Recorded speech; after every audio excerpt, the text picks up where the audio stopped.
Hello everyone, now we'll be doing the poem The Inchcape Rock by Robert Southey. So we have seen a lot of pirate movies and we have imagined a lot of pirate scenarios in our minds.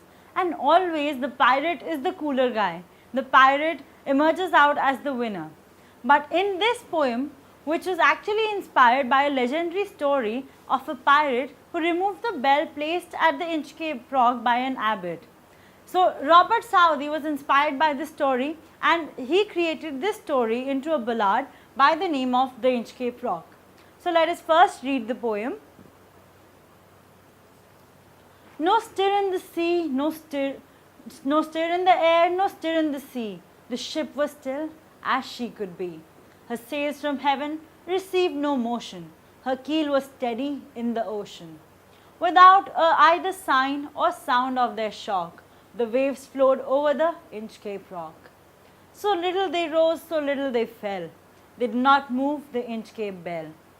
The abbot of Aberbrothock had placed that bell on the Inchcape Rock. On a buoy of the storm it floated and swung, and over the wave its warnings rung. When the rock was hid by the surge's swell, the mariners heard the warning bell. And then they knew the perilous rock and blessed the abbot of Aberbrothock. The sun in the heaven was shining gay. All things were joyful on that day. The seabirds screamed as they wheeled around, and there was joy in their sound. The buoy of the Inchcape bell was seen, a darker speck on the ocean green. So Ralph the rover walked his deck, and fixed his eye on the darker speck. He felt the cheering power of spring. It made him whistle, it made him sing.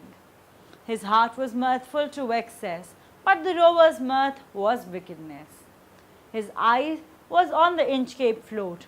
Quoth he, my men, put out that boat, and row me to that Inchcape rock, and I'll plague the abbot of Aberbrothock. The boat is lowered, the boatmen row, and to the Inchcape rock they go. Sir Rolf bent over from the boat, and he cut the bell from the Inchcape float. Down sang the bell with a gurgling sound. The bubbles rose and burst around. Quoth Sir Ralph, the next who comes to the rock won't bless the abbot of Aberbrothock. Sir Ralph the rover sailed away. He scoured the sea for many a day, and now grown rich with plundered store, he steers his course for Scotland's shore. So thick a haze overspreads the sky, they cannot see the sun or high. The wind hath blown a gale all day, at evening it hath died away. On the deck the rover takes his stand, so dark it is, they see no land. Quoth Sir Ralph, it will be lighter soon, for there is the dawn of the rising moon. Canst hear, said one, the breakers roar? For methinks we should be near the shore. Now where we are I cannot tell, but I wish we could hear the Inchcape bell. They heard no sound, the swell is strong. Though the wind hath fallen, they drift along, till the vessels strike with a shivering shock. O Christ, it is the Inchcape rock. Sir Ralph the rover tore his hair. He cursed himself in his despair.